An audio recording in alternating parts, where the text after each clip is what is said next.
Salut tout le monde! Aujourd'hui on se retrouve pour une nouvelle vidéo et celle-là est un sacré morceau car je viens vous expliquer l'univers autour des MV des BTS.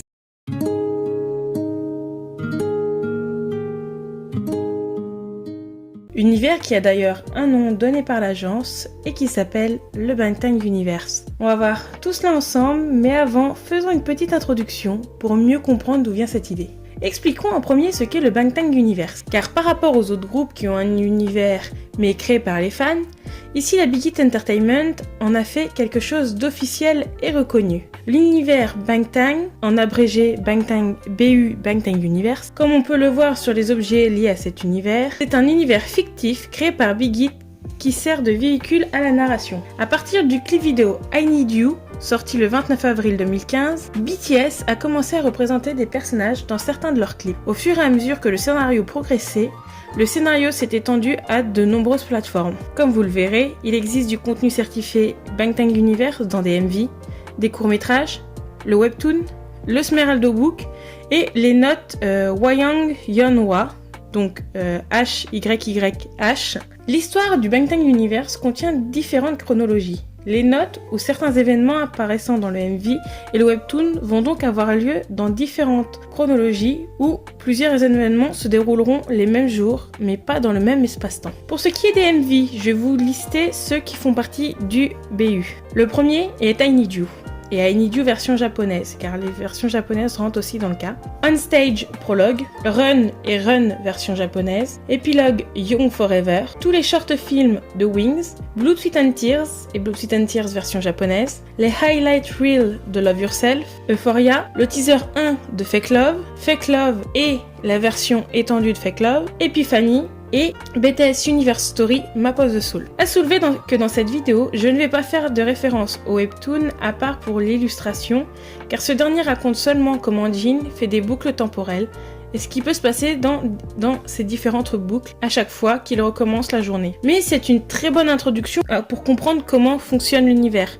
Donc si vous voulez une bonne introduction avant de faire vos propres recherches, allez lire le webtoon et il est justement sur webtoon. Tout ça se passe principalement en l'an 22 et les personnages ont, on suppose, entre 17 et 22 ans parce que vous allez voir que on a des dates précises mais on n'a pas forcément leur âge, il faut qu'on le devine par rapport aux événements qui se passent. Donc je mets un gros trigger warning sur toute la vidéo puisque le Bangtan Universe traite de thèmes sensibles et complexes tels que le suicide, la maltraitance, les accidents, les maladies mentales et la négligence parentale. Ensuite, comme tout ce qui concerne les théories, chacun a son point de vue et ses théories là-dessus.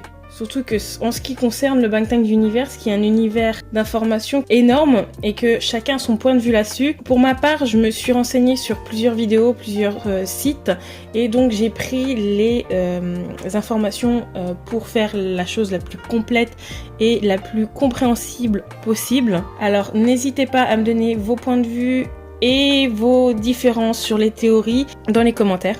Donc bien sûr, comme je viens de le dire, je vais essayer d'être le plus clair possible et de ne pas trop m'en mêler les pinceaux et que l'histoire soit la plus simple possible pour vous. C'est d'ailleurs pour ça que je vais faire ça dans l'ordre chronologique en partant des éléments d'enfance qui sont pas forcément obligatoires que l'on a donc dans certains MV ou dans les notes dans les albums. Mais c'est vraiment ce qui va nous permettre de mieux comprendre ce qui se passera par la suite. Donc pour le commencement, il n'y aura que des extraits des notes car dans les MV, on n'a pas grand chose sur l'enfance des garçons. Mais vous en faites pas, la vidéo sera beaucoup illustrée au moment donc des MV, tout ça. Donc on va commencer avec l'enfance. Toute cette histoire commence avec l'enfance de certains qui ont déjà vécu des événements traumatiques en étant petits. Oseok fait partie de ces enfants car en l'année 8, alors qu'il n'est âgé que de 7 ans, sa mère l'abandonne dans un parc en lui faisant croire à un jeu, le faisant compter jusqu'à 10 et le lançant seul au milieu d'un parc avec seulement une barre chocolatée. Il va donc se retrouver dans un orphelinat et en fait, c'est quelque chose qui l'a marqué. L'année suivante, donc en l'année 9, plus précisément le 30, il se réveille et se fait réveiller par d'autres garçons de l'orphelinat avec qui il monte sur le toit pour observer les feux d'artifice et ça le fera même pleurer sans raison. Lors de cette même année 9, Seok-jin se retrouve à l'école où des hommes étranges s'introduisent et cherchent le fils d'un certain Monsieur Choi, qui se trouve être l'ami de Seok-jin. Les hommes devenant violents, Jin prend la main de son ami et va cacher son ami chez lui. Il le fait entrer discrètement sans que sa mère ne le voie. Une fois dans la chambre, ils sont à l'abri jusqu'à ce que le père de Jin rentre. Mais ce dernier ne s'inquiète pas car son père ne vient jamais dans sa chambre. Malheureusement, cette fois, il rentre dans la chambre et en regardant le garçon, il lui dit que quelqu'un l'attend. Un de ces fameux hommes qui l'emmène. Jin demande à son père de les arrêter, mais le plus vieux lui dit d'arrêter et d'être un bon enfant. Jin s'excuse donc, et le lendemain, son professeur leur apprend que l'élève a été transféré dans une autre école. La première rencontre entre certains membres a lieu le 28 février de l'année 10. Nous retrouvons Taeyong, qui rencontre Jin devant un supermarché à nourrir un chien du nom de Donggi. Jin doit avoir dans les 10 ans à ce moment-là. Les deux parlent du fait de vouloir un chien. C'est comme ça qu'ils se rencontrent pour la première fois. Le 23 juillet de l'année 10, Oh-seok fait face à un premier trigger par rapport à son abandon, car à l'école, il se retrouve à compter à voix haute, comme il l'a fait lorsque sa mère l'a abandonné. Cela l'a vraiment traumatisé, car il ne fait que répéter qu'il ne se souvient pas du visage de sa mère, et il est impossible de compter jusqu'à 8 pour lui. Il se sent de plus en plus mal, jusqu'à s'écrouler, inconscient sur le sol. Cette année 10 se termine le 29 décembre avec Taeyong qui rentre chez lui et qui retrouve son père qu'il n'a pas vu depuis longtemps. Il court pour le prendre dans ses bras, heureux de le voir, mais son père lui lève la main dessus et Taeyong se souvient de l'odeur de l'alcool. Il a essayé de se débattre et pensait que cela ne pouvait pas être son père, que l'homme en face de lui était quelqu'un d'autre. Mais il se retrouve au sol et va tomber petit à petit dans l'inconscience avec comme seul son la respiration forte de son père. La première entrée de Jimin dans cette histoire se fait le 6 avril de l'année 11. Ce dernier a 8 ans et un jour, il est en sortie avec ses camarades, leurs parents et son professeur. Ses parents à lui n'ont pas pu venir étant occupés. Alors, une fois le pique-nique terminé, son professeur demande à Jimin de l'attendre. Mais ce dernier ne va pas le faire et va partir se perdre sous la pluie et en retournant sur ses pas, va se mettre à l'abri dans une sorte d'entrepôt.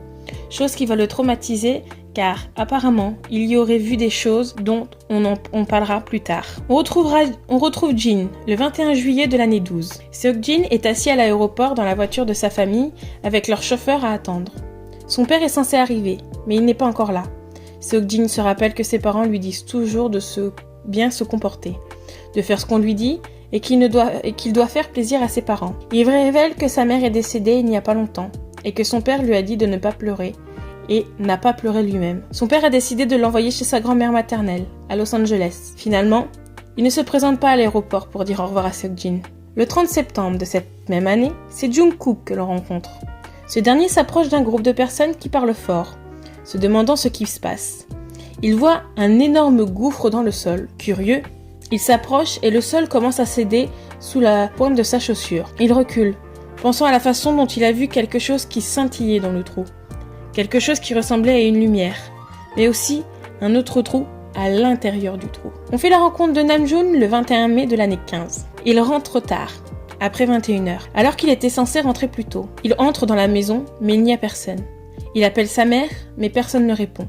Le téléphone sonne alors qu'il est seul dans le noir, et il a hâte de décrocher. Il ne sait pas pourquoi, mais il a l'impression que quelque chose va changer s'il décroche le téléphone. Il finit par décrocher le téléphone, mais on ne sait pas qui est derrière l'appel. Le 25 juillet de l'année 15, Yoongi rentre chez lui après avoir couru dans la chaleur extérieure. Il est trempé de sueur, mais sa mère l'appelle pour s'entraîner au piano. Elle lui reproche d'écrire sa propre musique, alors qu'il ne sait même pas jouer correctement Chopin. Sa mère lui fait jouer la même page, encore et encore, comme une sorte de punition. Et Yoongi note qu'il a l'impression qu'il pourrait se rendre malade en continuant de jouer ce que veut sa mère. Il ignore donc sa mère, et la partition devant lui, en jouant et en utilisant ses propres émotions. Sa mère lui crie que ce n'est pas bien. Bouleversée, Yoongi lui crie d'arrêter.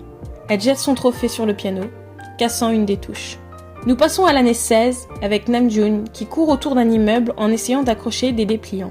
Il révèle qu'il a convaincu son patron de l'embaucher même s'il est au collège et qu'il doit respecter le délai pour ne pas se faire virer. Son père a de nombreuses factures d'hôpital impayées et sa mère a récemment quitté son emploi. Ils ont besoin d'argent pour payer l'hôpital et les services publics en retard. Alors il s'est dit de continuer à courir et travailler pour aider ses parents financièrement. On passe au 19 septembre de l'année 16, où Yoongi se tient devant sa maison alors qu'elle brûle. Les voisins courent pour aider et le camion de pompiers ne peut pas atteindre la maison. Yoongi pense à sa mère alors que la maison s'effondre. Les voisins demandent à Yoongi, qui est comme en transe, s'il y a quelqu'un à l'intérieur. Quand il dit non, ils lui posent des questions sur sa mère et ils lui répondent toujours non, alors que cette dernière se trouve à l'intérieur et sera retrouvée morte. On sait aussi que dans cette année, après les funérailles, il se rendra sur les ruines de la maison et récupérera une des touches du piano de sa mère dans les décombres. On pense fortement que c'est la touche de piano que cette dernière a cassée. L'année 17 commence avec un rêve de Jimin le 20 août, alors qu'il se trouve à l'hôpital. Jimin rêve qu'il roule avec ses parents dans une voiture. Puis il monte sur scène, danser avec des amis. Il voit ses parents l'applaudir dans la foule. Lorsqu'il se réveille, il réalise que ce n'est qu'un rêve et fond en larmes. Il vient à penser qu'il aimerait rester dans ses rêves pour continuer à vivre son rêve au lieu de vivre dans la réalité. Le 11 septembre de cette année, c'est Jungkook que l'on retrouve et ce dernier se souvient qu'il avait 7 ans quand il a vu ses parents se disputer. Il entend son père dire qu'il ne peut pas vivre comme il le fait actuellement et sa mère lui demande « Et Jungkook ?» Son père dit qu'il ne peut rien faire pour lui et il quitte la maison. Il regarde son père quitter la maison. Dans le présent, Jungkook regarde les précédentes cartes d'anniversaire envoyées par son père. Ils sont 4 en tout. Et il en attend actuellement une autre. Son père a 10 jours de retard. La mère de Jungkook fait irruption dans la pièce et lui dit que son père ne lui enverra jamais une autre carte et qu'il est incompétent et faible d'esprit. Jungkook pense à quel point il était un fardeau trop lourd à supporter pour son père. Lors de l'année 18, plus particulièrement le 2 mai, Namjoon revient de l'hôpital avec son père et voit des meubles alignés devant leur maison. Sa mère s'est disputée avec le fils du propriétaire de l'immeuble car ils étaient en retard dans le paiement de leur loyer. Il semble qu'ils aient été expulsés de leur petit appartement, car Namjoon aide sa famille à déplacer leurs affaires dans un entrepôt, dans lequel il semble rester quelques jours. La mère de Namjoon lui demande où est allé Namyoon, son frère. Namjoon est frustré, à la fois par sa situation et par sa mère qui l'appelle toujours pour lui demander quelque chose ou de l'aide. C'est toujours lui qui doit être présent pour les autres. Le 10 décembre de l'année 18, Jimin arrive dans un nouveau collège avec sa mère. Il note que parce qu'il est entré et sorti de l'hôpital, il a dû changer d'école à plusieurs reprises. Et celle-ci est sa 5e école. Sa mère dit que l'école de leur ancien quartier ne l'accepteront plus. Ils sont dans la cour de récréation de l'école et Jimin se souvient d'avoir adoré les terrains de jeu quand il était plus jeune, avant l'incident de l'arboretum des fleurs, là où il s'est caché dans l'entrepôt. Enfin, Jimin voulait faire une rotation complète sur les balançoires. Alors il a demandé à ses amis de l'aider. Il est tombé, mais était seulement en colère de ne pas avoir atteint son objectif. Maintenant, il dit que c'est comme observer la mémoire de quelqu'un d'autre et se demander si ce Park Jimin d'il y a longtemps grandit quelque part. Maintenant, nous allons passer plus particulièrement à leur rencontre et au début de leur amitié. Le 2 mars de l'année 19, Jin, de retour d'Amérique il y a 10 jours, se rend avec son père au lycée dans lequel il va s'inscrire. Il a une réunion tendue avec son père et le directeur qui discutent brièvement de la nécessité de réglementer les écoles et de la façon dont Seokjin réussira. Seokjin hésite à accepter, mais est d'accord avec eux lorsque son père lui dit saisit fortement l'épaule, au point de lui faire mal. C'est la rencontre de tous les garçons. Pour diverses raisons, tous arrivent en retard en cours et se retrouvent punis par leur proviseur qui les contraint à nettoyer et ranger un débarras. Grâce à cette punition, les 7 garçons ont commencé à se côtoyer et à devenir proches. Peu de temps après, le 12 mars, Jimin note qu'il n'est dans son école que depuis quelques jours et que les élèves posent déjà des questions. Il habite trop loin pour fréquenter normalement cette école, mais il est entré et sorti de l'hôpital, donc il n'y a plus d'école dans son propre quartier. Tout en essayant d'échapper aux étudiants qui lui posent des questions, Jimin se retrouve dans la salle de stockage, qu'il avait préalablement nettoyée en guise de punition pour son retard. Il est surpris d'y retrouver d'autres étudiants qui ont également nettoyé la pièce. Taehyung le reconnaît et lui demande s'il entre. Jimin le rejoint dans la salle de stockage. Tous les 7 passent du temps là-bas. Et Jimin note qu'il n'y a pas de questions et il a l'impression qu'ils traînent ensemble depuis longtemps. 3 jours plus tard, le 15 mars, Yoongi déjeune à l'école avec Namjoon, Hoseok, Taehyung et Jungkook. Il se souvient que sa famille n'utilisait pas la table pour autre chose que manger. Ils ne se parlaient pas et Yoongi se souvient de s'être fait crier dessus par son père pour avoir parlé à table. Il se souvient même de s'être accidentellement mordu l'intérieur de la joue et d'avoir eu le goût de sang, mais de ne pas avoir pu parler parce qu'on lui avait dit de ne pas parler. Il mentionne que son père ne s'est pas fâché, n'a pas élevé la voix et ne l'a même pas regardé. Dans le présent, Taehyung vole de la nourriture dans l'assiette de Yoongi. Et ce dernier s'en inquiète légèrement, bien qu'il ne soit pas en colère. Il dit que personne n'a réalisé qu'il avait parlé pendant le repas, comme si c'était normal. Et ça l'est. Le 28 mai, c'est avec Jungkook que nous sommes. Ce dernier demande aux autres gars quels sont leurs rêves. Seokjin dit qu'il n'a pas de rêve, à part celui de devenir une bonne personne. Yoongi prétend qu'il n'a pas de rêve non plus. Taehyung dit qu'il sera un super-héros et vaincra les méchants du monde. Hoseok rêve de retrouver sa mère et de vivre heureux. Jimin dit qu'il rêverait de devenir président quand il était jeune, mais qu'il n'a pas vraiment eu de rêve depuis. Namjoon admet qu'il n'a pas vraiment de rêve non plus, mais il ajoute que ce serait bien si son travail à temps partiel augmentait son salaire. Jungkook ne trouve rien à écrire sur son rapport pour ses propres rêves. Le 12 juin, tout le groupe décide de sécher les cours. Yoongi quitte l'école avec les autres gars et Namjoon leur suggère d'aller à la mer. Ils se rendent compte qu'ils n'ont pas assez d'argent pour s'y rendre. Alors ils commencent à marcher jusqu'à la gare. Yoongi s'arrête derrière Jimin qui a arrêté de marcher et semble préoccupé par un panneau indiquant l'arboretum des fleurs. Yoongi demande s'il va bien, mais il ne répond pas. Le plus vieux comprend qu'il ne devrait pas y aller. Alors ils continuent à marcher vers la gare et ils vont finalement à la mer, même si les billets de train signifient qu'ils ne pourront pas dîner. Jimin s'en sort et continue de marcher avec eux. Dans la note de Jungkook, ils sont arrivés au bord de la mer et passent du temps à jouer. Jungkook note qu'il a encore du mal à s'exprimer. Hoseok demande s'ils veulent aller voir un rocher sur la plage qui est censé exaucer les rêves. Si vous le criez, là-bas. Ils commencent tous à marcher dans la chaleur et Jungkook se souvient qu'aucun d'entre eux n'a vraiment fait de rêve et se demande pourquoi ils ont été sur ce rocher si personne n'a de rêve. Ils discutent de la nature d'un rêve et Yoongi dit que c'est difficile d'en avoir un. Jungkook réfléchit comme à son habitude de se ronger les ongles et se souvient qu'il fait des petites choses pour se blesser depuis qu'il est jeune. Une fois, il s'est coupé le doigt avec un couteau et sa mère l'a emmené à l'hôpital pour se faire recoudre. Mais la blessure a guéri lentement parce qu'il n'arrêtait pas de jouer avec. Cela lui faisait mal, mais cette douleur l'aidait à ressentir quelque chose. Sa mère ne prenait pas vraiment soin de lui depuis le départ de son père. Il ne trouve pas le rocher qui exauce les souhaits et se rend compte qu'il a été détruit par une entreprise de construction qui envisage de construire un hôtel de luxe sur la propriété. Ensuite, il y a le bruit fort d'une perceuse.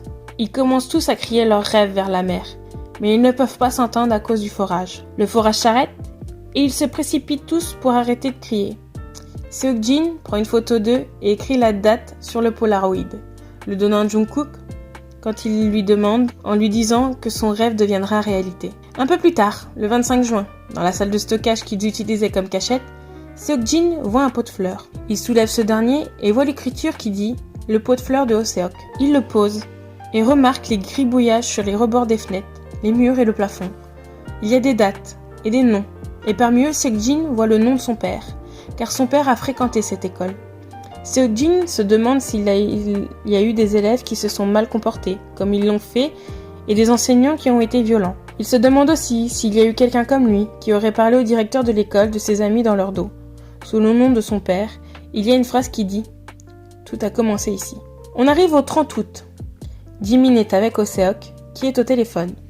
Ils rentrent ensemble à pied à l'école, même si Jimin habite à 2 heures de marche de leur école. Jimin a déjà déménagé d'école et note qu'il pourrait être à nouveau hospitalisé à l'avenir. Donc cela n'aurait pas d'importance s'il ne connaissait personne.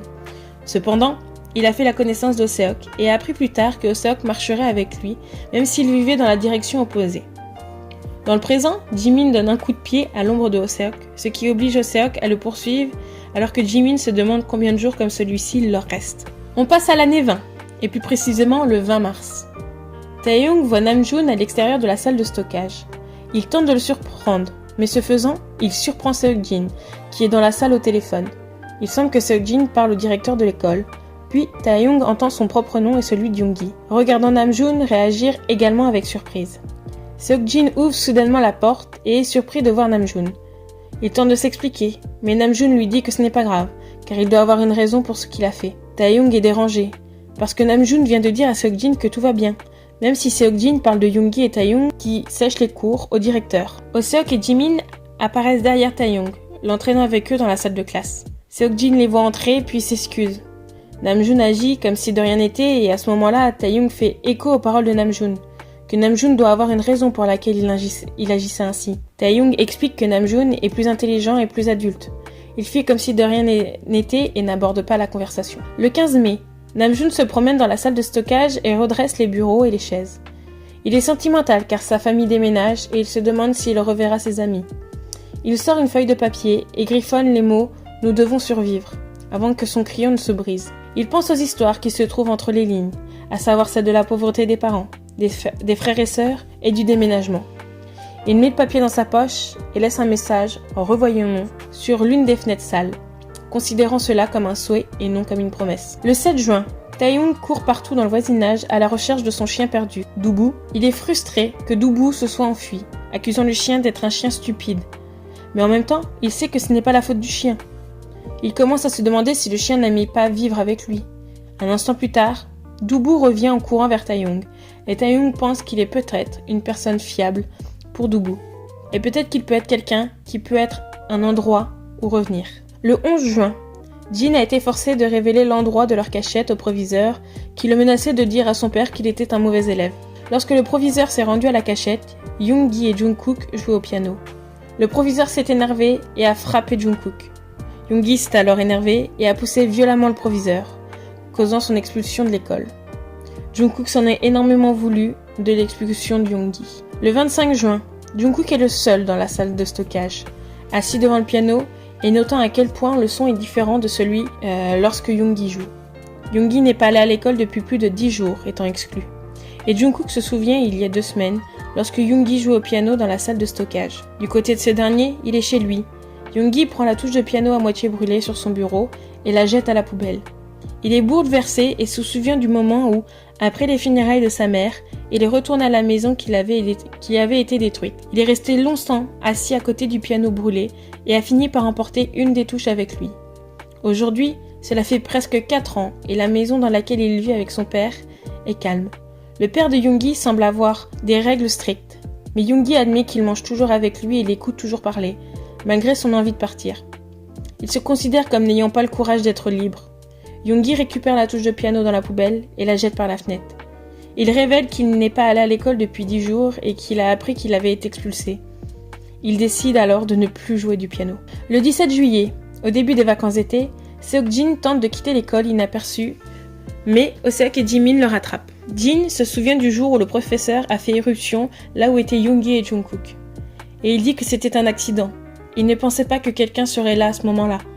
Seokjin pense à la façon dont il a parlé de la cachette au directeur, pensant que personne n'était là, parce que le directeur soupçonnait qu'il couvrait les autres. Le directeur a menacé d'en parler au père de Seokjin en lui disant que ce dernier faisait partie des mauvais élèves. Et maintenant, Jin se sent responsable de l'expulsion de Yoongi. Cependant, personne d'autre ne sait qu'il est impliqué. Hoseok et Jimin disent au revoir à Seokjin. Et Jin se souvient avoir été puni avec les autres gars le premier jour d'école pour être en retard. Il pense qu'il a gâché tous les bons moments qu'ils ont passés ensemble. Le 15 septembre, Hoseok est aux urgences avec Jimin, qui a eu une crise à l'arrêt du bus. La mère de Jimin arrive et ne remarque pas Hoseok au début. Hoseok essaie de lui dire ce qu'il s'est passé, mais elle dit simplement merci et s'éloigne. Le personnel commence à déplacer les Jimin et Hoseok essaye de le suivre, mais la mère de Jimin l'arrête. Hoseok a l'impression qu'il y a désormais une ligne qu'il ne devrait pas franchir. La mère de Jimin ne prête aucune attention à lui et Hoseok perd la trace de Jimin au milieu de la confrontation. Jimin a quitté les urgences et Hoseok dit que Jimin ne retournera plus jamais à l'école après cela, ce qui sera effectivement le dernier jour d'école de Jimin. Le 28 septembre, Jimin se trouve toujours à l'hôpital et a arrêté de compter les jours. Il note que tout semble ennuyeux et cela pourrait être dû aux médicaments. Il ne tient pas de journal, mais s'il le faisait, il dit qu'aujourd'hui sera un jour sur lequel écrire, car c'est le jour où il a menti pour la première fois. En regardant le médecin dans les yeux, il a menti en disant qu'il ne se souvenait de rien. Le 30 septembre de cette année 20, Jungkook admet intérieurement qu'il visite leur cachette quotidienne, même si les autres gars ne le font pas. Pour lui, ce n'est pas grave, car ils finiront tous par revenir, et c'est un endroit rien que pour eux. Quelqu'un, probablement un enseignant, lui demande s'il continue ou non à traîner là-bas. Lorsqu'il ne répond pas, il reçoit un coup sur la tête avec un carnet de présence. Il est réprimandé pour n'avoir appris que de mauvaises choses, et supporte les coups tout en se rappelant l'image de Yoongi frappé également. Malgré tout, il ne dira rien. Ensuite, il se rend en classe et imagine que les autres garçons sont là, s'il ouvre la porte. Tout serait normal, mais lorsqu'il ouvre la porte, Hoseok est le seul présent. Il nettoie les objets qu'ils avaient laissés là-bas et il conduit Jungkook hors de la classe. Jungkook se rend alors compte que ces jours sont des souvenirs qui sont révolus et ne reviendront pas. Parlons maintenant de ce qui semble être une séparation. Maintenant, en l'année 21, le 25 février, Hoseok se regarde danser dans le miroir et se sent libre. Il se souvient avoir dansé pour la première fois à l'âge de 12 ans, alors qu'il montait sur scène avec des camarades d'école. Il se souvient que des applaudissements et du sentiment d'être enfin lui-même. Il oppose sa réflexion d'être libre à celui de la vraie vie, où il est obligé de sourire même s'il est triste, où il prend des médicaments dont il n'a pas besoin et qui s'effondrent toujours où qu'il se trouve. Il se concentre sur son reflet dans le miroir parce qu'il peut vraiment être lui-même et être libre. Et il note qu'il protégera les moments où il pense pouvoir être heureux. Le 2 mai, Jungkook fait du vélo au bord de la rivière, après avoir quitté la maison dès qu'il a entendu sa mère préparer le dîner. Il veut être seul et semble quelque peu content de cela, bien qu'il mentionne que tous les autres gars sont toujours dans la ville, même s'ils ne sont pas contactés depuis un moment. Il mentionne que personne ne lui sourit à la maison, et maintenant, sans les autres gars, personne ne lui sourit non plus à l'extérieur. Le 9 août, Seokjin prend des photos le long du bord de la mer, notant à quel point l'heure et les lieux sont différents. Mais la vue est la même. Cela fait 1 an qu'il est arrivé à Los Angeles. Il reste chez les parents de sa mère et raconte comment il cache ses sentiments et sourit maladroitement, utilisant cette méthode comme un moyen de devenir une bonne personne, comme le disait son père. Il pense au fait qu'il ne prend plus de photos des gens, juste de la mer. Il a laissé toutes les photos qu'il a prises au lycée en Corée. Et il pense à la façon dont, sur ces photos, il souriait au moins sincèrement. On retrouve Namjoon le 17 septembre. Il attend un arrêt de bus dans un petit village, si petit que le bus ne passe que 2 fois par jour. Il monte dans le bus et met un point d'honneur à ne pas regarder en arrière, car regarder en arrière est signe de doute et de peur. Il part sans plan, pensant à sa mère fatiguée, à son frère perdu et à son père malade. Il pense devoir s'adapter et tout retenir lorsqu'il est avec sa famille. Il réfléchit au fait que personne ne dira que la pauvreté est un crime, mais est-ce vraiment vrai ?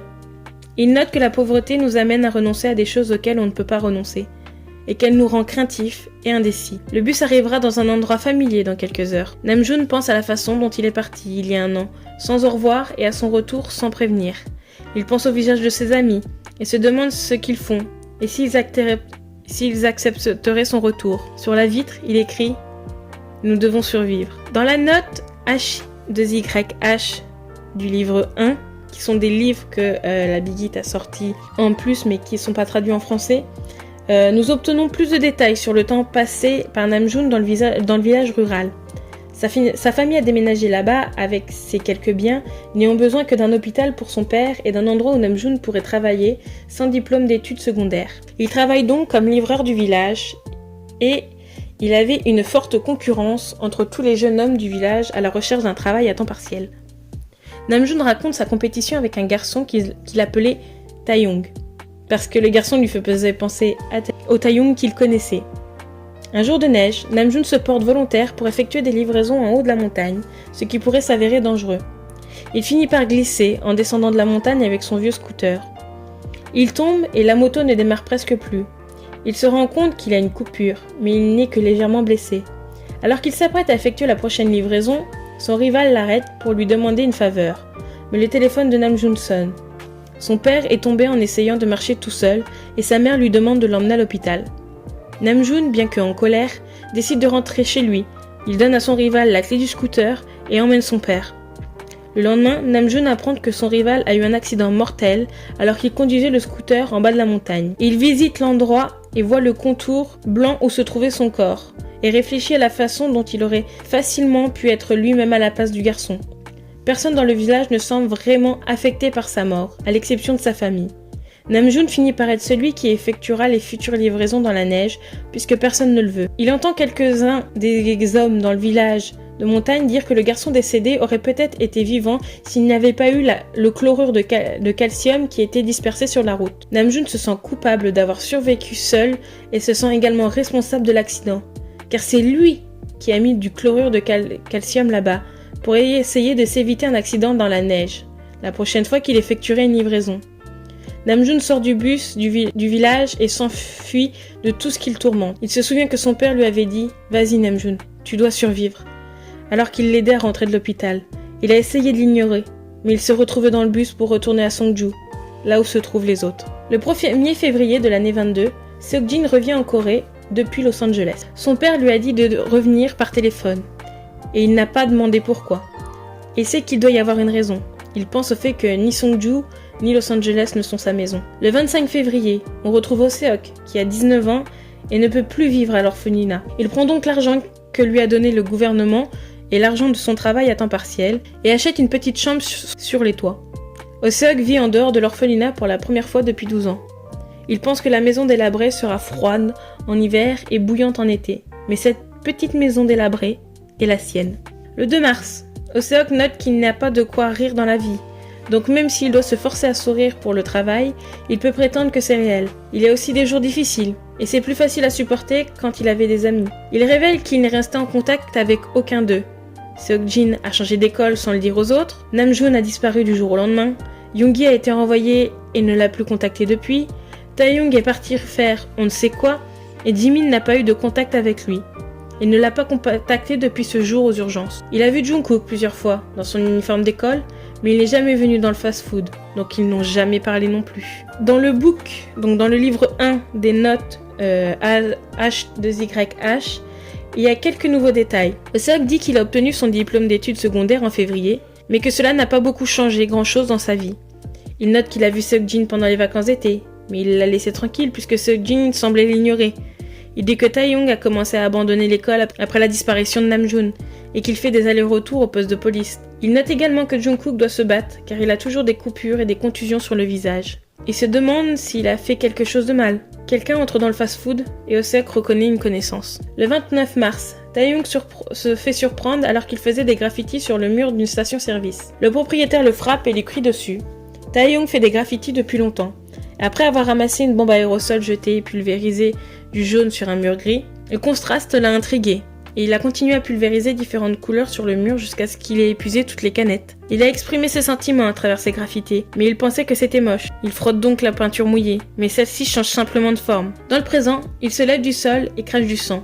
Quelqu'un ramasse une bombe à aérosol à côté de lui, et Taehyung lève les yeux pour voir Namjoon. Taehyung et Namjoon se rencontrent donc à nouveau. Le 7 avril, Yoongi erre sur un chantier de construction en état d'ébriété. Il entend le son familier d'un piano et marche près d'un feu allumé dans un conteneur à tambour. Il manque de se faire renverser par une voiture, puis se rend compte qu'il n'entend plus le piano. Il entend le poing de quelqu'un frapper les touches du piano et se souvient d'un cauchemar d'enfance. Il court vers le magasin d'instruments sans s'en rendre compte. Il a l'impression d'oublier quelque chose et comme s'il avait répété ce moment plusieurs fois. Au magasin d'instruments, à la vitrine cassée, il aperçoit quelqu'un assis au piano. Même si cela fait des années, il réalise que c'est Jungkook. Et il voit que Jungkook pleure. Il ne veut pas s'impliquer. Il ne veut pas lui faire de mal ni le blesser lui-même. Il se dirige quand même vers lui. Il se rend compte pour la première fois depuis que Yoongi a été expulsé de l'école. Le 22 mai, il se demande ce que deviennent les garçons et décide de se rendre à la station-service où travaille Namjoon pour lui demander. Or, quand il arrive, c'est un de ses collègues qui lui donne l'information par laquelle Namjoon se retrouve en prison après cette bataille avec un client. Jin trouve où Namjoon est enfermé et lui rend visite. Il apprend là-bas que Oh-seok se retrouve hospitalisé après un mauvais accident. Il ne sait pas où se trouve Taehyung et Jimin et lui apprennent que Jungkook et Yoongi sont morts. Quand il ressort de sa visite, il tombe face à une foule et il reconnaît la personne arrêtée, qui n'est autre que Taehyung, qui est accusé de meurtre. Seok-jin se rend donc à la mer, et il se souvient qu'il y a 2 ans et 10 mois, en juin de l'année 19, ils étaient tous là ensemble. Ils n'avaient rien, mais ils étaient ensemble. Tout d'un coup, une voix se fait entendre et lui demande s'il serait capable de rattraper ses erreurs et de sauver tout le monde. Seok-jin se réveille de nouveau le 11 avril. Et là, les boucles temporelles commencent. Au début, il pense que ce n'est qu'un rêve, alors il continue sa vie comme avant. Il décide de retourner voir Namjoon, mais cette fois ne s'arrête pas pour le saluer. En continuant sa route et en passant dans une rue, un corps tombe sur sa voiture. Ce corps, c'est celui de Jungkook, tombé du haut du toit. Jin ne se sent pas bien. Et à ce moment, tout se brise comme un miroir. Le 11 avril est de retour une nouvelle fois. Ne croyant toujours pas au retour temporel, il continue et refait comme la fois d'avant, sauf que cette fois, il passe dans la ruelle à pied. Mais cela n'enlèvera pas le fait que le corps de Jungkook tombera à son passage. Tout se brise une nouvelle fois, et la voix vient à lui, de nouveau en lui disant « Tu ne t'en sortiras pas seul. C'est comme ça que tu te souviendras des boucles. » À ce moment, des souvenirs flashent devant lui, des boucles qu'il avait déjà vécues apparaissent. Jin comprend enfin qu'il revient dans le temps à chaque fois. À partir de ce moment-là, il va découvrir les problèmes de chacun des garçons et leur mort. Mais une chose ne va pas, car à chaque fois qu'il change quelque chose, eh bien les événements changent eux aussi. Ce n'est autre que l'effet papillon. À partir de ce moment, Seok-jin va vivre de multiples boucles temporelles sans jamais venir à sa fin. Il comprend qu'il doit en apprendre plus sur les garçons et aussi dans quel ordre il doit les sauver. Mais il réalise aussi que les garçons devront l'aider. Donc, on fait une petite parenthèse. Donc, pour faire un résumé rapide de chaque garçon et leur solution, on a Namjoon le 11 avril de l'année 22 qui se bat avec un client sur son lieu de travail. Le client balance l'argent au sol et Namjoon doit le récupérer. Ce qui amène à une bagarre car l'argent est une grosse source de pression pour Namjoon et ce depuis un moment. Namjoon se retrouve donc en détention. La solution au problème de Namjoon est que Jin laisse la scène avec le client se dérouler, mais que le client lance l'argent au sol, Jin intervient pour le récupérer et empêchera Namjoon de s'énerver et de se battre. Plus tard, dans la nuit du 11 avril, c'est Jungkook qui rencontre des voyous dans la rue et se fait tabasser volontairement. Ils se battent davantage quand il rit. Et pendant les coups, Jungkook se souvient que son beau-père et ses proches l'ignoraient, que son demi-frère lui donnait des coups de pied et que sa mère était impuissante à arrêter quoi que ce soit. Tard, il se rend sur le chantier et grimpe sur la balustrade. Il perd presque l'équilibre et réalise que s'il meurt, tout sera fini. Il pense que personne ne s'en soucierait s'il mourait. Pour le sauver, on retourne après le sauvetage de Namjoon. Ce dernier invite Jin avec Taehyung et Hoseok. Quand Jin lui demande des nouvelles des autres, Namjoon lui répond, comme on l'a vu un peu plus haut, qu'il ne sait pas ce qu'ils font. Mais Namjoon pense que Hoseok est toujours en contact avec Yoongi. Jin demande à Namjoon donc de l'appeler et cela crée un effet domino. Hoseok invite Yoongi qui lui-même invite Jungkook qui, juste avant cet appel, se trouve sur le toit prêt à sauter. Le 2 mai, Yoongi décide de mettre le feu à sa chambre de motel, à savoir qu'il a essayé à d'autres dates tels que le 29 avril et le 10 mai, dans d'autres timelines. Yoongi pense simplement qu'il apporte du mal aux personnes qu'il aime et que c'est donc pour ça qu'il s'est éloigné des garçons. Jin réalise que la dernière fois que Yoongi eut un vrai sourire, c'est quand les garçons étaient tous ensemble. Il remarque aussi que les yeux de Jungkook et Yoongi sont animés du même désespoir. Jungkook est la clé qui sauvera Yoongi. C'est de cette manière que Jungkook sauvera Yoongi des flammes. Le 10 mai, Hoseok tombe et se cogne la tête contre un pont. Il se rend à l'hôpital pour faire un contrôle. Le 12 mai, alors qu'il se trouve encore à l'hôpital, ce dernier tombe dans les escaliers et se casse la cheville en courant derrière une personne qui ressemble à sa mère. La raison est un peu plus profonde, car Hoseok reçoit un appel de l'orphelinat où il se trouvait et on lui apprend qu'une des employées qu'il considérait comme sa mère est malade. Il se rend donc chez elle, mais elle ne semble pas malade. Alors il repart en se sentant trahi, en ayant le sentiment de perdre encore une autre personne.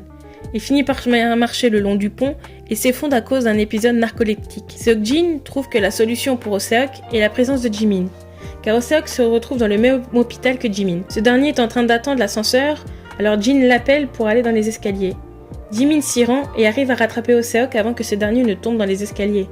Après avoir pu sortir de l'hôpital, Hoseok est retourné avec les autres. Le 12 mai, Jimin décide de se noyer dans la baignoire de l'hôpital.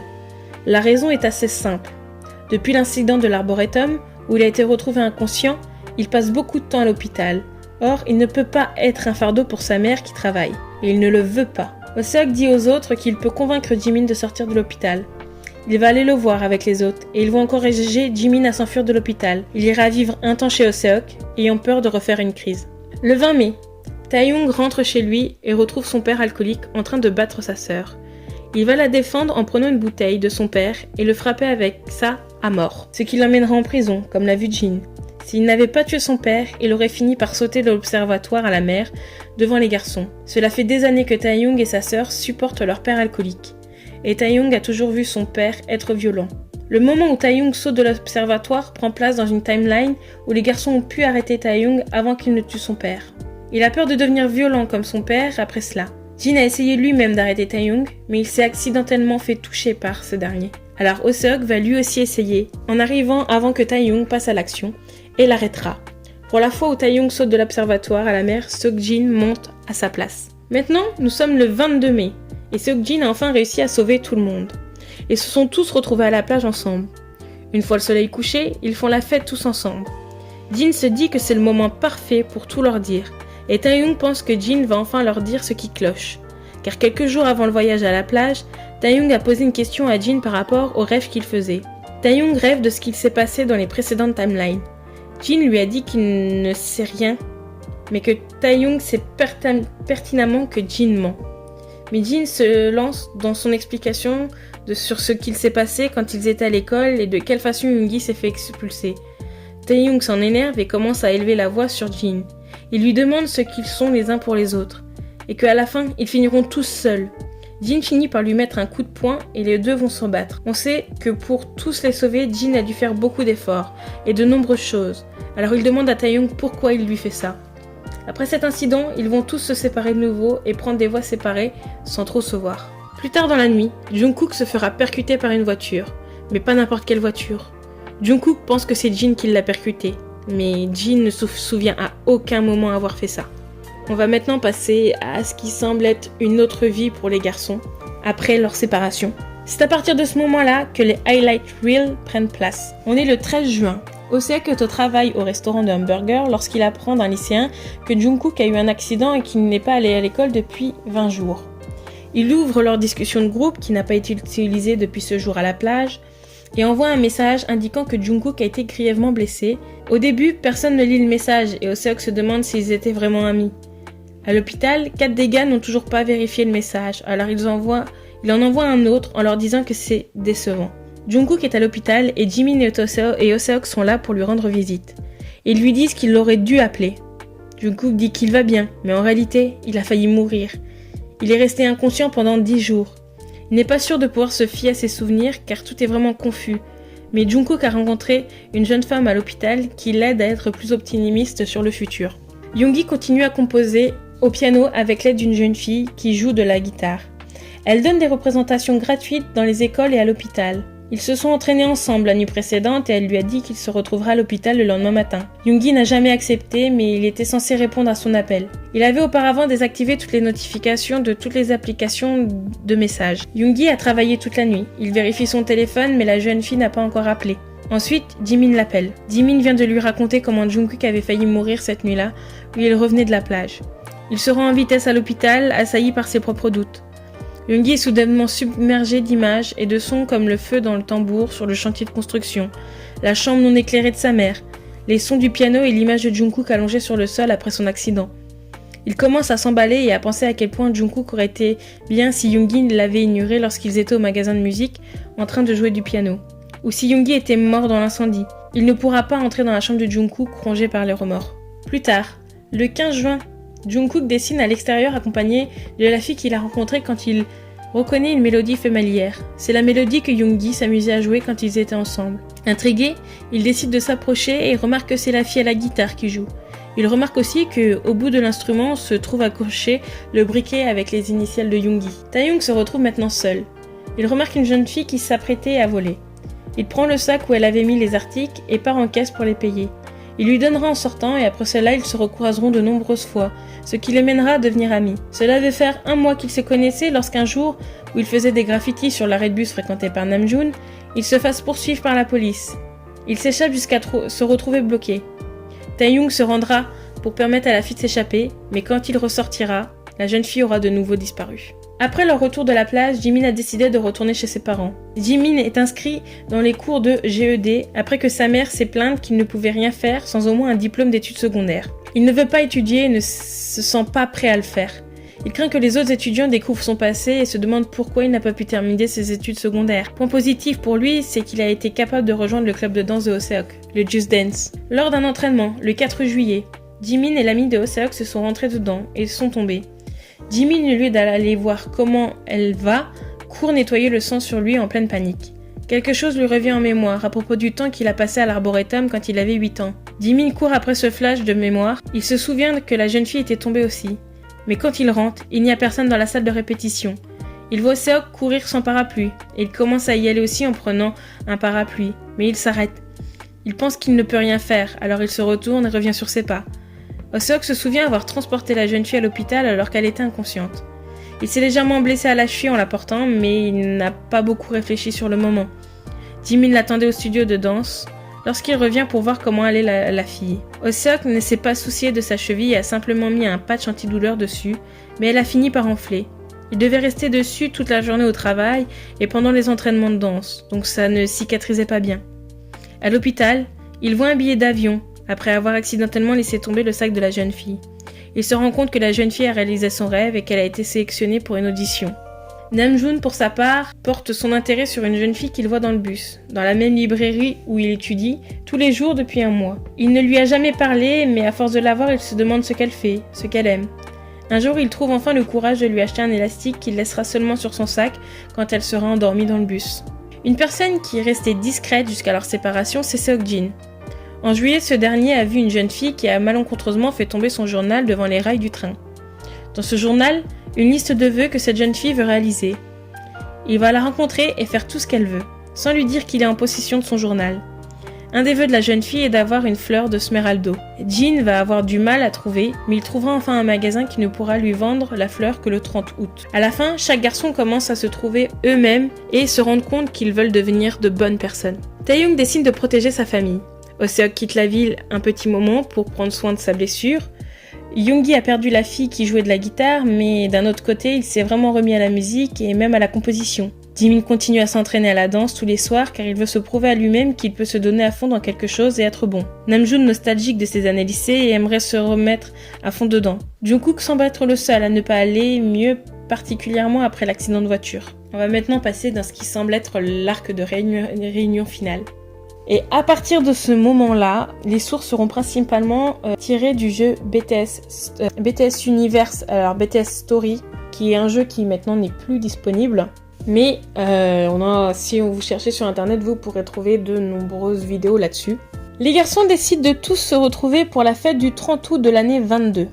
C'est Oh-seok qui a eu l'idée de rassembler tout le monde. Le groupe de messages qu'ils avaient est redevenu bruyant et actif après cette nouvelle. Ce soir-là, Jin pense se confesser à la jeune fille du journal en même temps que lui offrir les fleurs, mais cela n'arrivera pas. Jin récupérera bien les fleurs dans le camion, mais il réalisera qu'il n'a pas de carte dans le bouquet et appellera le propriétaire du camion. Mais il remarque que la fille lui fait signe de l'autre côté de la route et que les lumières de la signalisation changent. Cette dernière commencera donc à traverser la route, mais se fera percuter et il entendra au loin le bruit d'un miroir qui se brise. Il reviendra dans le temps pour essayer de la sauver, mais ce ne sera pas si simple qu'il le pense. Car un autre accident tragique doit arriver ce jour de 30 septembre. Namjoon doit mourir dans l'incendie du conteneur où il habite, mais le pire c'est que Jin ne trouve pas le moyen de le sauver.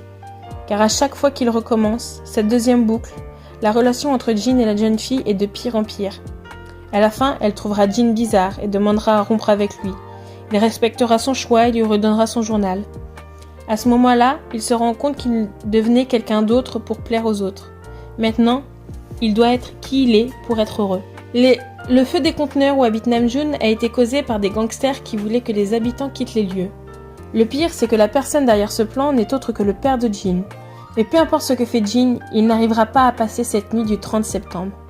Jin va donc passer un deal avec la voix qui le guide dans ses boucles. Il va demander à cette voix comment il doit faire pour sauver Namjoon. La voix lui dit qu'il doit trouver la carte de l'esprit, la Map of the Soul, mais que chaque chose a un prix. On apprend que le prix à payer pour Jin est de tout oublier et qu'à chaque fois qu'il essayera de se souvenir ou qu'il sera dans un endroit familier, il sera pris d'une énorme migraine. À cause de tout ça, il commence à oublier pourquoi il a commencé à faire tout cela. Alors maintenant, il est à la recherche de la carte de l'esprit. Il a cru au départ que ce serait un livre, donc il a cherché dans les librairies et les bibliothèques. Il demandera même à Namjoon qui lui répondra qu'il ne sait rien là-dessus. Jimin a lui entendu Jin demander à un médecin à propos d'une carte de l'esprit alors qu'il était à la base là pour ses migraines. Jimin va donc réagir en envoyant sur le chat de groupe « Savez-vous ce qu'est la carte de l'esprit ?» Namjoon va donc lui répondre que Jin lui a posé la même question quelques jours avant. À partir de ce moment, tous les garçons vont ensemble chercher ce qu'il se passe avec Jin. Mais ils laisseront Jungkook en dehors de ça, car il se trouve toujours à l'hôpital et ils veulent qu'il se remette bien. En même temps, Taehyung repense à ses rêves et essaye de coller tous les morceaux ensemble. Il pense savoir ce qu'il se passe. Il réalise que Jin a besoin de leur aide, mais qu'il ne leur a pas demandé. Il explique donc aux garçons que suite à ça, vont se mettre à la recherche de cette carte de l'esprit. Le 10 juillet de l'année 22, donc dans le passé, Taehyung a parlé de ses rêves à Namjoon. Un de ses rêves était le conteneur de Namjoon en feu avant de passer à Jin se trouvant dans une salle de réunion à regarder par la fenêtre. En examinant la vue, il remarquera un panneau avec des canettes de café. Jin rencontre quelqu'un et échange quelques mots. Graduellement, les lumières extérieures s'éteignent comme une métaphore de la mémoire de Jin qui disparaît depuis son accord avec la voix. Namjoon et Taehyung vont se lancer à la recherche de cet endroit, mais ils réalisent après plusieurs jours qu'ils ne pourront pas trouver car les panneaux sont restés inchangés. Ce n'est que le 18 juillet que les panneaux sont changés et que les garçons trouvent enfin l'endroit du rêve de Taehyung. Endroit qui appartient au père de Jin, comme par hasard. Taehyung prend le plan de rénovation du quartier de Namjoon et auraient dû ressortir sans embrouille, mais ils se font prendre et emmener au poste de police. Namjoon essaie de cacher les papiers, mais un journaliste les a déjà pris. La nouvelle sera diffusée à la télé, mais aussi le fait que des violences sont ignorées par la police dans les quartiers de Namjoon qui est concerné. Le 22 juillet de l'année 22, Jimin se souvient d'un homme isolé lors de sa visite à l'hôpital qui s'appelle Woo Young-sung. Il se souvient que cet homme a dit « La carte de l'esprit a été détruite ». Jimin et Yoongi retournent donc à l'hôpital pour rencontrer cet homme. Quand il lui demande des compléments sur la carte de l'esprit, les yeux de l'homme se remplissent de colère et il se met à crier en pointant la télé. À cause de lui, mon âme est détruite. La personne à la télévision n'est autre que le père de Jin. Dans un premier temps, les garçons trouvent que c'est impossible que le père de Jin ait quelque chose à voir avec ça. Mais Jimin parle du fait que l'homme a parlé d'un certain Guyo et que cette personne est portée disparue. Il parle aussi du fait qu'il a entendu que le père de Jin se serait confessé au lycée. Quand il sort de l'hôpital, le téléphone de Jimin se met à sonner. C'est Jungkook qui essaie de le joindre. Mais Yoongi l'empêche de répondre car toute cette histoire doit rester loin de Jungkook. Ils lui diront quand toute cette histoire sera terminée et quand Jungkook ira mieux. Ce qu'ils ne savent pas, c'est que Jungkook les appelle car il les a vus sortir de l'hôpital. Le pire, c'est que Jimin va lui mentir en lui envoyant un message et lui disant qu'il est sur le chemin du retour de son école. Avec tout ce qui se passe avec les garçons qui cherchent la carte de l'esprit, Jungkook revoit la scène de son accident, cette fameuse nuit. La police lui a montré les caméras de surveillance du moment de l'accident et il remarque que la voiture qui l'a percuté est bien la voiture de Jin. Mais Jungkook va mentir à la police en disant qu'il ne se souvient de rien et qu'il ne reconnaît pas la voiture. Jungkook va demander à Oh-seok lors d'une de ses visites ce qu'il se passe avec Jin. Mais Oh-seok va rester très flou et confus sur le sujet. Jungkook va donc en déduire que Oh-seok sait que Jin a quelque chose à voir avec son accident de voiture, alors qu'il lui cache seulement le fait qu'il cherche la carte de l'esprit pour aider Jin. Ils ne savent rien de la voiture de Jin et de l'accident. Le temps passe comme ça, et Jungkook croit que les garçons sont au courant pour l'accident, mais qu'ils essaient de lui cacher. À cause du fait que le plan de reconstruction a été dévoilé, le plan est donc accéléré. De son côté, Namjoon entend que son patron, qui est un des amis du père de Jin, est porté disparu. Jimin, lui, en faisant des recherches, trouve un blog du nom de l'étudiant disparu du lycée Sungju Jail. Le directeur Jo Jin-minyu, un des suspects. Taeyong, lui aussi, fait des recherches de son côté et il va demander à son oncle s'il sait quelque chose par rapport au père de Jin. Il a bien fait, car son oncle lui apprend que le père de Jin est en quelque sorte devenu fou quand son ami a disparu. Un jour, le père de Jin a été retrouvé inconscient dans la salle de musique et qu'à partir de ce moment-là, il a arrêté de chercher son ami. Il a complètement changé à partir de ce moment. Il est devenu une personne sans émotion. Taeyong va donc lui demander où se trouve cette fameuse salle de musique. La salle de musique n'est autre que la salle secrète que les garçons utilisaient. Taeyong va tout de suite envoyer cette information dans le chat de groupe en leur expliquant qu'il est arrivé quelque chose au père de Jin dans cette pièce. Jimin va aussi partager les informations à propos du principal. Il pense que le principal a quelque chose à voir avec les disparitions des étudiants et qu'il était au lycée en même temps que le père de Jin. Namjoon va donc aller faire des recherches dans les anciens journaux et ce fut une bonne idée, car il trouve que le nom de l'étudiant disparu se trouve être celui de Choi Gyuo. L'article qui en parle interviewe sa mère. Elle dit que son fils a quitté la maison en lui disant qu'il devait rencontrer un ami. Sa mère lui demande quel ami et pourquoi doit-il le voir si tard, mais son fils lui répond juste qu'il doit vraiment aller voir son ami au lycée. Il semblait effrayé et sa mère se demande pourquoi elle ne l'a pas arrêté. L'article fait aussi une description détaillée de l'étudiant en mettant ce qu'il portait accompagné d'une photo. Les garçons vont donc se mettre à la recherche d'indices dans leurs pièces et vont se pencher sur les choses inscrites sur les murs. Beaucoup de graffitis se trouvent être des noms. Ils vont relever le nom du disparu, celui du père de Jin et celui de la personne qui leur a parlé à l'hôpital. La note « Tout a commencé ici » est inscrite en dessous de ces noms. Mais il n'y a pas de mention du principal auprès de ces noms. Il le lie quand même à tout ça car il était au lycée en même temps qu'eux et qu'il est lié à l'incident grâce à d'anciens articles. Le 24 juillet de cette année 22, 2 semaines avant tout ça, ils ont organisé une petite fête pour fêter la sortie de Jungkook de l'hôpital. Mais avec tous les événements entre-temps, ils ont complètement oublié. Ils arriveront tous en retard. Oh-seok sera le dernier arrivé car il a protesté contre le plan de reconstruction. Quand il arrive, il va voir directement Jin pour lui demander d'aider l'orphelinat à sortir de ce plan de reconstruction. Jin l'écoute sans émotion et lui dit que c'est du business de développement avant de frotter ses tempes et de frapper le mur, signe qu'il a de nouveau une forte migraine. Il va regarder les garçons et leur dire « Combien de temps encore je vais devoir prendre soin de vous ? Vous ne pouvez pas apprendre à vous occuper de vous-même. » Avant de partir en claquant la porte. Jungkook le regardera partir et remarque les traces d'accident sur sa voiture. À partir de ce moment-là, il n'est plus capable d'entendre ce qu'il se passe autour de lui. Tout devient enfin clair pour lui. Jin se sent déçu et déprimé. Il se perd et ne sait même plus pourquoi il fait tout ça. Pour les garçons, il en vient à penser que d'aller à la fête de Jungkook au lieu de la réunion de redéveloppement fut une perte de temps. Il pensait qu'en étant rassemblés, il aurait pu parler de la carte de l'esprit, mais Osuk est tout de suite venu vers lui pour qu'il sauve l'orphelinat. On sait bien, nous, que Jin oublie des choses et qu'il n'est plus totalement lui-même. À ce point, Jin arrête d'essayer de sauver les garçons et les laisse à leur destin. Il veut juste trouver la carte de l'esprit pour terminer cette boucle et se sauver lui. À ce moment, et en vue de la situation, on ne peut plus blâmer Jin de penser comme ça. Le 2 août de l'année 22, Jin arrive à son bureau et trouve une note qui indique les mémoires écrites de ton père. J'en faisais partie, alors j'aimerais savoir ce qui en retourne. La note vient de l'oncle Junho, le confident de son père. C'est la première fois dans la boucle qu'on lui demande de lire quelque chose. Peut-être un effet papillon du fait que Jin s'est rendu à la fête de Jungkook à la place de la réunion. Une bourrasque de vent va éparpiller les papiers au sol. Quand Jin se penche pour les ramasser, il tombe sur des éléments intéressants. 10 pages sont manquantes, et quand il regarde la table des matières, il voit le sujet, la carte de l'esprit. Il est un peu déçu que le titre du chapitre ne lui apprenne rien de plus, mais il peut voir un passage. Quand je repense à mes années lycée, je réalise que la carte de l'esprit que je cherchais n'était pas une carte physique, avec des routes et des impasses. C'est un autre nom pour la vie que je vis et les choix que j'ai faits. C'est la trajectoire de mes erreurs, de mes succès, mais je n'ai pas trouvé cette carte. À ce moment, Jin repense à ce que Taeyong lui a dit une fois. Tu perds la mémoire. À ce souvenir, Jin retourne dans sa chambre et sort une boîte de sous son bureau. Dans la boîte, de nombreuses photos. Il regarde ces nombreuses photos et se demande si toutes ces choses se sont vraiment passées. Quand il essaye de se souvenir, une énorme migraine fait son retour.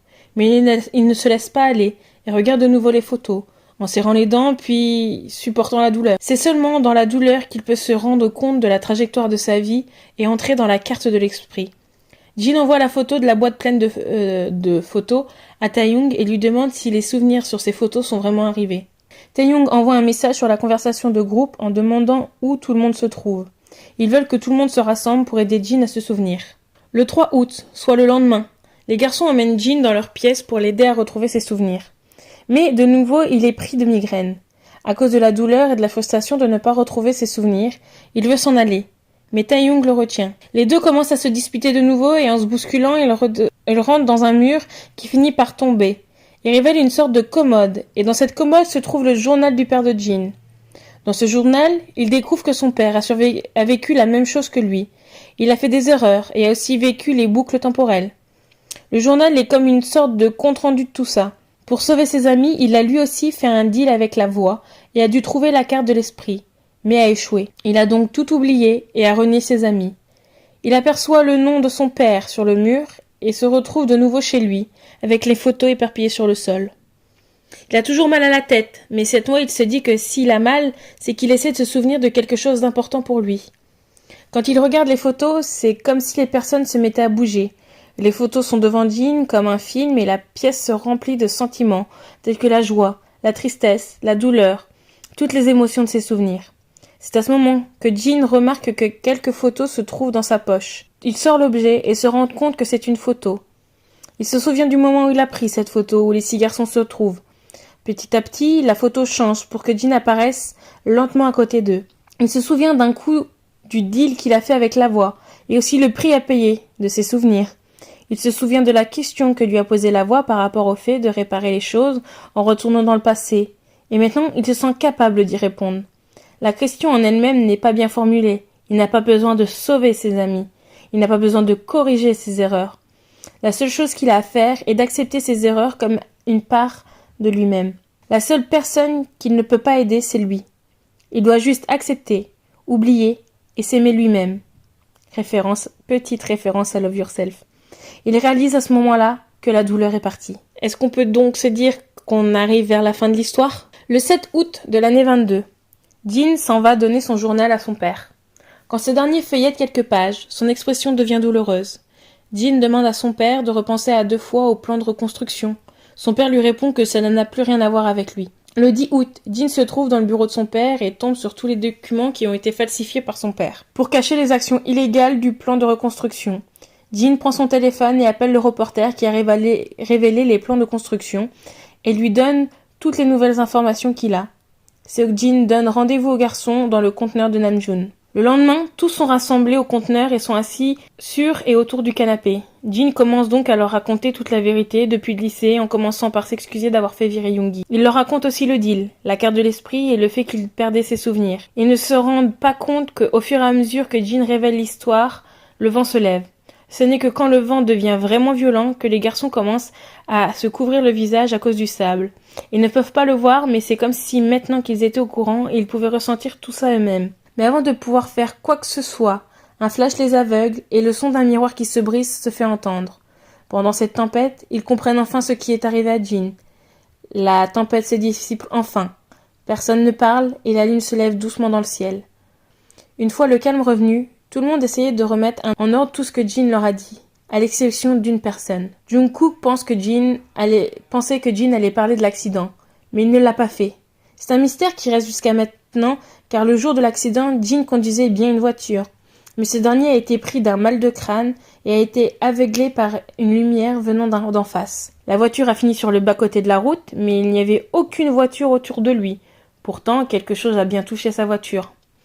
La voiture qui l'a ébloui n'était déjà plus présente. On ne connaît pas tous les éléments en ce qui concerne l'accident de Jin, ni celui de Jungkook. Le plus jeune croit dur comme fer que c'est Seok-jin qui lui est rentré dedans. Il se peut que les deux incidents soient liés comme totalement opposés. Les dégâts sur la voiture de Jin peuvent venir du fait qu'il ait touché le rail sur la route, tout comme du fait qu'il aurait pu percuter Jungkook. Enfin, peut-être que nous aurons la réponse sur ce point un jour ou l'autre. Le 20 août, le plan de reconstruction est arrêté pour accusation de corruption. Le père de Jin n'est pas une exception et tombe lui aussi.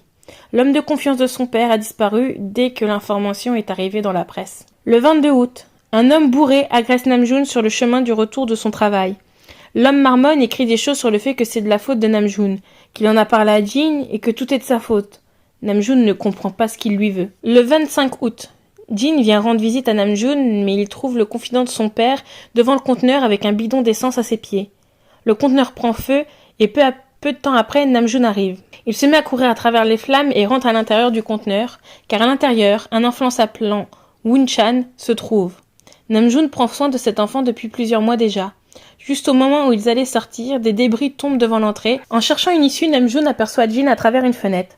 Ensemble, ils arrivent à ouvrir la fenêtre et à sauver Woo-chan et Namjoon. Le 30 août, les garçons se rassemblent enfin pour le feu d'artifice annuel.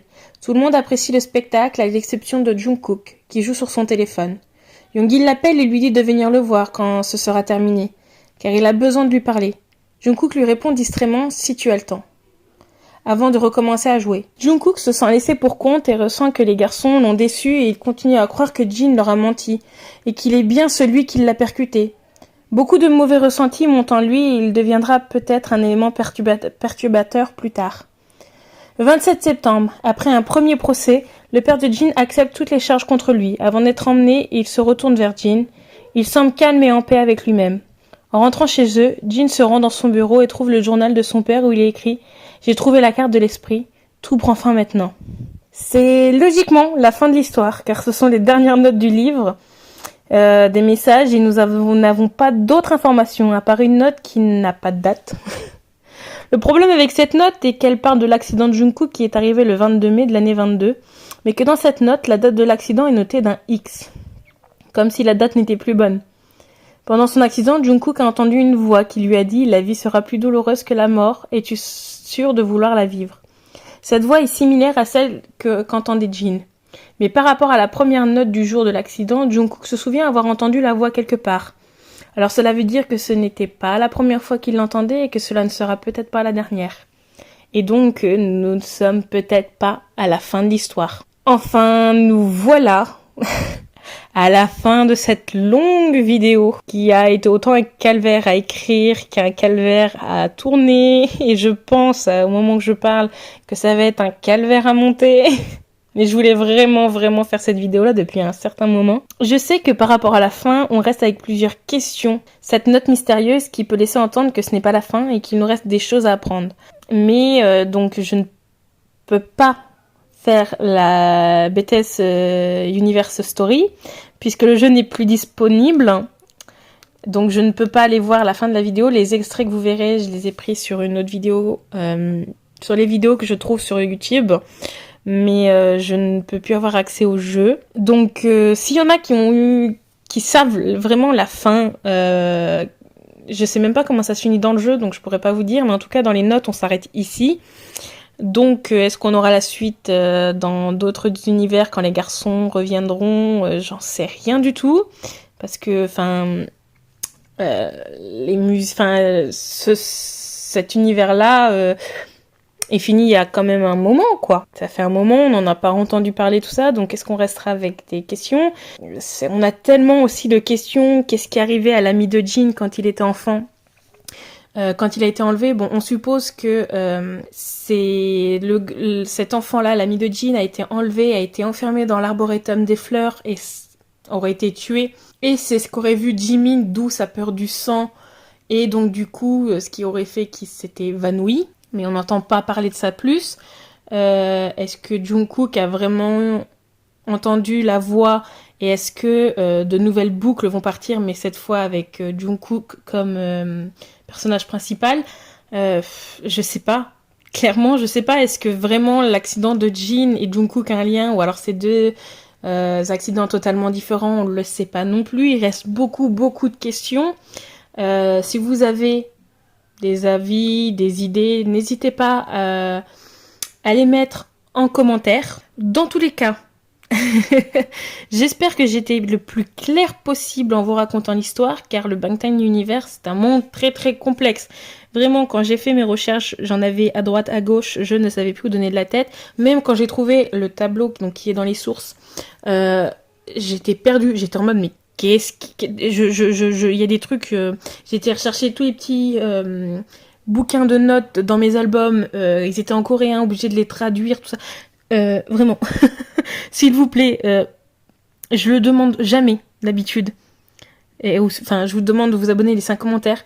Mais là, je vous demande, s'il vous plaît, de liker, de laisser un commentaire, même un tout petit commentaire pour bien référencer la vidéo.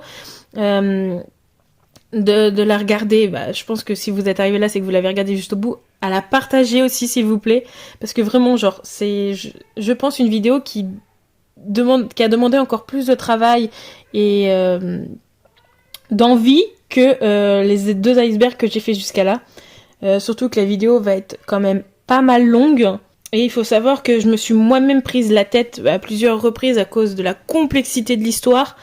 Donc j'espère que la vidéo ne sera pas trop indigeste, car là je suis sur la fin du tournage, hein, et moi pour le moment nos montées elles durent plus d'1 heure. Donc j'espère sincèrement que ça sera pas trop indigeste pour vous. Si vous avez la moindre question ou chose à raconter, n'hésitez pas à le faire en commentaire. Je serai là pour vous répondre, pour discuter avec vous. N'hésitez pas à vous abonner aussi. Dans tous les cas, je vous souhaite une bonne journée, une bonne soirée en fonction de l'heure à laquelle vous regardez cette vidéo. Et surtout, prenez soin de vous.